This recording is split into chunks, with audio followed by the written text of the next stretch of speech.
episode of 310 TV, the interviewing podcast show going up right here in Inglewood, California. I am your host, the Urban Juggernaut, and we are simply here to keep promoting that message that everyone has a story to tell. We're here to not only have fun, but stimulate the mind with great conversation and just stories to help and inspire, motivate.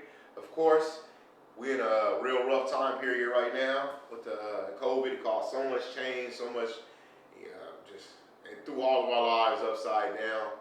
And we need that positivity now more than ever. So, once again, welcome. Of course, today we got on the show my man. I've been knowing this dude for many, many years. Even through my family who work in the entertainment industry. Byron Nora, who is an acting coach at Washington High School, and his wife, my cousin Mylette Nora, who is a costume designer, seamstress in the music and entertainment industry. And we've been connected through them and mutual friends. And I've always seen this man ever since, even I went to San Pedro, he went to Washington, and my mom helped out a few plays over there too. So this man has stayed on his acting grind, and he's been able to be on stage and the small and the big screen in various roles. I'm going to give it up for my man, Aaron King, y'all. Thanks for having me. Oh, yeah. AKA Albie Shore. AKA Devon Dudley. Welcome. Glad you can finally come and make it. You know, heard you survived that. You survived that. Oh yeah, survived. Yeah. Yeah. How was it? Was it tough? It was tough. It was tough. But you know, you have to make sure that you maintain by taking your vitamins, your zinc, your B12, your vitamin C, and just doing everything that you can in order for you to maintain your health. Yes, sir. Yeah. But you know, after a week, I was back to normal. Thank God. Mm-hmm. Thank God. But you know, that was a wake up call. Definitely a wake up call. Yes, sir. Mask up. Like I said, I don't know if you guys noticed this while we did the 6 foot table. We got our masks. We good. We just took them off the interview. But continue to mask up and stay safe and let us fight through this. Definitely. All right, Aaron. So, how you been doing, man, other than that? I'm doing pretty good. You know, I have my own podcast called Behind the Reel. That's going pretty well. That's on Anchor and Spotify. All right, might want to promote that. Oh, check out my podcast called Behind the Reel on Anchor and Spotify. Wednesdays and Thursdays, Mondays. You can check it out right now. You know, it's on also on iTunes. I need to get on all that. I'm just on YouTube. Jason, we got to do something, man. Shout out to Jason, the cameraman. So let's get it going here. Humble beginnings. Where are you from? Where did little Aaron come from? Born and raised in South Central Los Angeles off of 87th and Hoover, not too far from here. Yes, sir. And I grew up there, born there, and raised by my grandmother and my mother. And it was, definitely an interesting time back in 1986 growing up there. You know, but a lot of things have changed. You have a lot more white people going into the Inglewood and South Central area now. Mm-hmm. You know. And it's definitely growing as far as population, and it's new times, like I said. Okay. Mm-hmm. Your roots, what got you into acting? Like I said, you were born and raised around the area, just like most of us. And what made acting your passion? Well, I would watch black and white films with my mom, and it was just always fascinating to me, just looking at Clark Gable, looking at Sidney Poitier, and just seeing how real and authentic their actions were. And that drew me to theater, just looking at that, my mom, just all the classic TCM films, and also my grandmother looking at all the Tony Award shows and Thanksgiving Day parades. I said to myself, I could do this. So it's always been embedded in me at the age of 8. I want to do this one day. I'm going to just give it my all.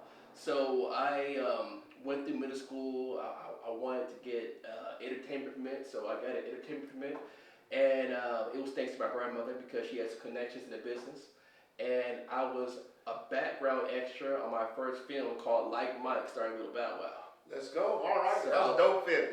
Yeah. yeah. So I was there in the forum, in the audience making sound effects, and I was 13. I was making, $50, $100 here and there, but it was fun just for my first gig to have that, get my feet wet. Yeah. So it was a great experience, to say the least.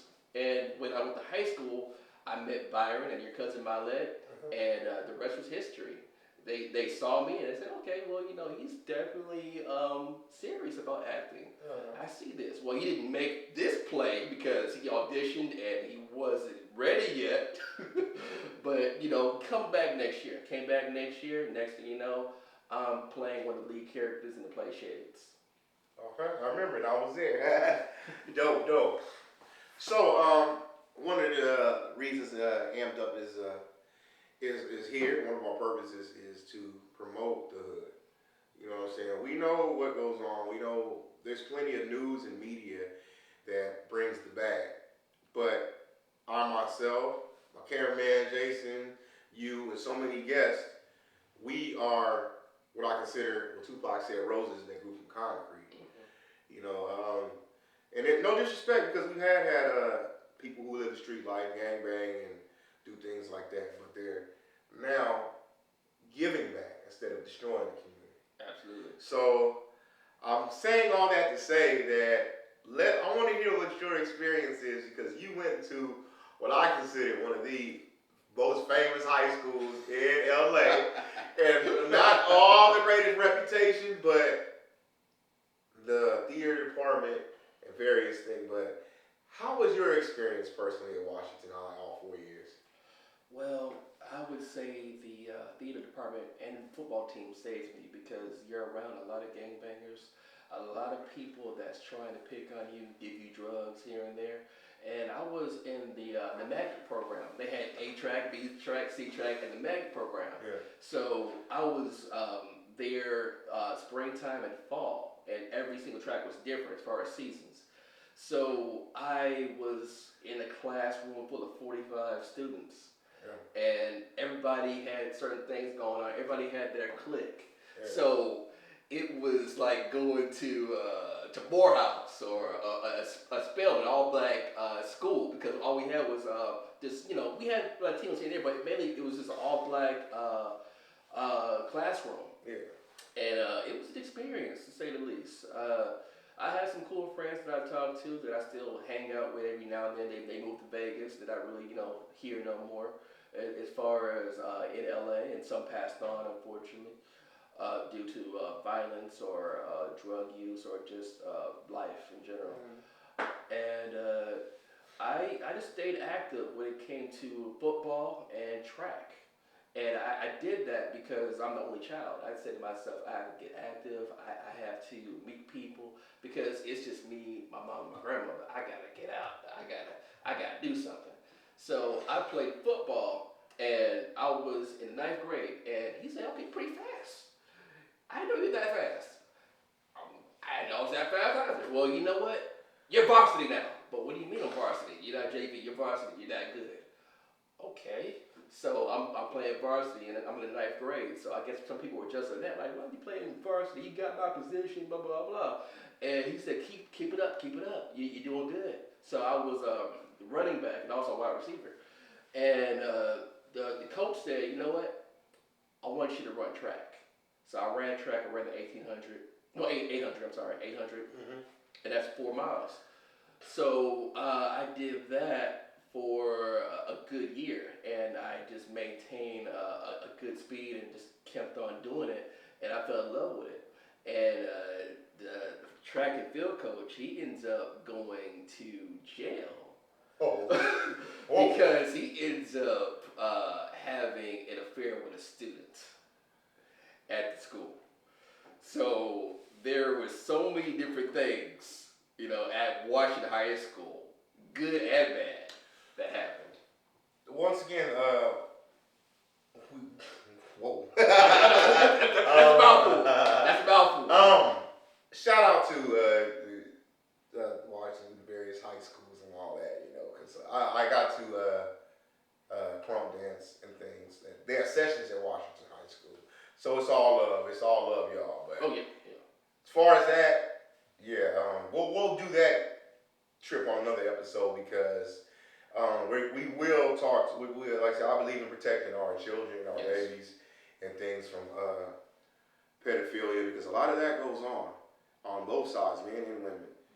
So we're gonna get to an episode about that later. But shout out to all the high school. Aaron said a mouthful. I'm like, whoa. Probably too much. Yeah. But okay, so let's bring it back. Let's bring it back. And so from there, you graduated Washington, and then I think, like I said, I met you around after, a little bit after, and you were doing your acting. You stepped out from the high school play scene to doing various plays and roles. So tell us about that transition, and then move on to today and how the experiences you had and gained new experiences and just floating around because you've been on the grind for a while, and there's been times that, like I said, every time I'm scrolling through something, I see you pop up on things, or you're telling me about a project, and you've progressed. Mm-hmm. So just give us a small little run through stepping out from the high school play scene to now. Sure. So after I graduated from high school, I said to myself, I want to major in theater in college. So I decided to Monica College, and I went to theater class over at Santa Monica, mm-hmm. and I met a lot of people there, and I said to myself, this is easy, I can do this. And sure enough, I'm passing classes here and there, and I had a student come to me and said, hey, going to theater and majoring in theater doesn't make you an actor. You're already an actor. You're good at what you do. And I even talked to my parents and a couple of family members. They said that, well, you probably want to change your major. There's nothing wrong with, following your dream and your passion, but you might want to do something else. And I said to myself, well, yeah, there's a lot of actors that are successful that didn't major in theater and they still made it, to Broadway or to film, mm-hmm. and whatnot. And I said, okay, well, let me do something else. I worked in education for a good 12 years, and I was doing that prior to going to college. I worked with a lot of children with autism over at the Exceptional Children's Foundation. I did that for 8 years, and I worked for the Help Group in LA's Best. And that was very rewarding to give back to the kids and see them graduate and give them my knowledge and help inspire them. And when I did go to college in Santa Monica, after 4 months, I said, let me major in psychology. Mm-hmm. So I did that, and I went to West LA, transferred to West LA, took a couple of psychology courses there, and after that, a good year later, I went to a psychology school where I graduated, and okay. I received my KDAC, and I became a drug counselor. And I was working over at Skid Row. And also, I worked at a outpatient in Ventura also at the same time. Ooh, you was driving? Yeah, I was back and forth. Okay, so now, because you giving us the meat. All right, so what do you consider, so we can just get a little more in, what do you consider, because you're a beast on the local play scene. Thank you. So what do you consider your biggest roles, whether play, small, or big screen? What's the ones that your resume, you give out and you say, this is, because you just shouted out like Mike. So tell them where they can see you in. Sure. Currently, I am going to be working on a film January 16th that will start pre-production called It's On You. And I read the script. I don't want to give it away as far as the synopsis, but it's almost like Poetic Justice meets Boys in the Hood. Mm. And I'm going to be portraying the restaurant owner of Dylan's Restaurant on Crenshaw. So that's going to... Nice, y'all. Nice. Just dropped a jewel there. That's going to be on Amazon and Netflix hopefully by the end of the year, if not next year. And but when it comes to theater, that's always been my passion. So out of film and out of a web series, I would always choose theater. If I had to make a choice, theater would always be it. And I've done several different character roles. I would say playing the villain, anything where I'm the enemy. I enjoy it.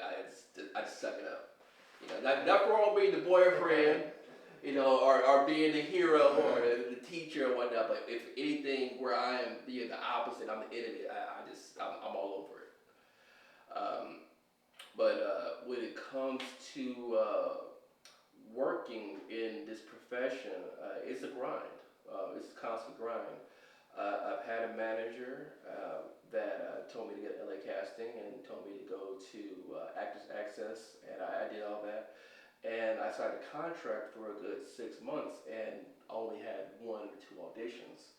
So you have to be careful with what agent or what manager you sign to, because you have a contractual agreement for a year or 6 months where you can't go to anywhere else. Okay. So you can self-promote, you can definitely do things yourself, but a manager definitely helps. Be your advocate to get you in the door as far as feature film and commercials and other projects. Cool. Lastly, your goals, 2021 and beyond. That's one of our favorites. So just let us know where you want to be and what you're striving to do. Well, good question. I'm a father. My wife gave birth to a beautiful daughter that we have last summer. Last summer, you're a new daddy. I'm a new daddy. So hey, I always outside this, I always joke because the way he dressed and everything before he had the baby, I was like, you dress like a black dad. You would say that. I said it, and he ended up being a dad. And I'm a black dad, for real. Speaking into existence. But shout out to all the good fathers out there. Keep going, bro. But I would say I'm going to teach my daughter Olivia everything that I know, and just to see her, she's 6 months right now, and to see her just turn her head and look at me and call me dad, saying her first words, which was dad. It's really moving, and I just want to do everything I can to be the best father that I can. That's one of the main things I want to do. Of course, I want a career in. I already have a career in acting, but I want to continue that. But I say whatever God has for me. I'm still going to continue my passion, but if there's anything else that He wants me to do, I'm going to do. I definitely want to spread the gospel, spread the word, and tell people about Christ, because a lot of people are lost. So I definitely want to do that. More so, I've been praying every single day. I work security at night graveyard, and that's something that's fun, but it can also be dangerous. You have a lot of people that are in the area of USC where I work that are gang related, and a lot of gun violence, and you have to be careful. But I stay prayed up, and I definitely try to give encouraging words to the students that's around the area. So, one of my, like I said, before we get to closing out, one of the things that I really commend everybody who are chasing their dreams, passion is, you see, he said, I don't just act through all the way he's had to work. You know what I'm saying? Me, pro wrestling. I know I'm breaking the wrestling tradition or whatever. I'm too old for all that wrestling school stuff. But the schoolboy, this, that. You gotta work. I got a job. Right. You know what I'm saying? I might get called in after we do this, but like way later tonight, I might do another shift. It's funny, security is like the dream chaser is like backup. Cause you can do security for a little bit and you can go chase your dreams. So shout out to security. Yeah, though. right, security. you make enough money, especially if you work for a good firm, you make enough money to provide your needs and do what you do. But please, to all those looking out, when you do rapping, basketball, whatever, sports, all that, until you sign a deal, make sure that you put in the work, because you don't want to drag your family. You don't want to be that one to be asking everybody for money and this, that, and the other. It is okay to work hard and chase your passion. And that was a good message that he brought today. You see, he said he went through school, X, Y, Z, all that, while chasing his dream. And it comes. If you are actually putting in the work and it's something that you're chosen to do, you found a niche, whatever, it'll come. It'll come eventually. And if not, learn, for instance, he's an actor, I'm a pro wrestler. I learned not only just the wrestling in the ring aspect, but I'm always open to learn other parts of the business, and that's one of the reasons we started Amped Up Wrestling and things like that. Because say you don't make it to the majors, you can learn other parts. Like I said, I'm sure one day you might be writing a script producer. Yeah. One day I might. Yeah. I haven't seen any inkling of that happening, but you never know. You never know what God might bless you with. Yeah, and there's a lot of ways. To get into the business and just learn. Like I said, just keep all your options open while you're chasing the dream.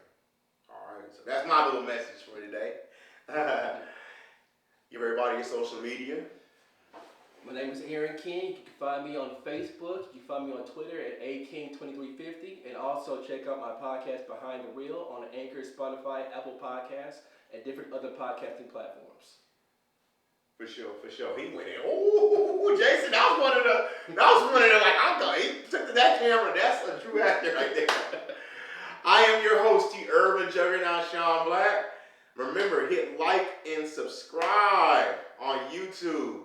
Amped Up Wrestling. We got to get Spotify's and iTunes and speakers and all that. We going to get that one day. We just started out. Y'all remember, we started out outside.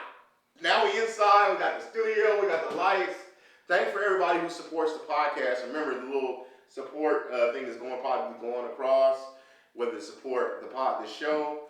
I always got to stay 100 and tell y'all the show. Like I said, all this is not going in my pockets. We want to continuously build up to keep this platform going. You know what I'm saying? We looking good. We're blessed to have a solid cameraman. Y'all can help me with the banner. We got little lights. We want to keep this going, and keep it growing to open it to the hood, to the community. I am your host, the Urban Juggernaut. This has been another episode of 310 TV. Peace.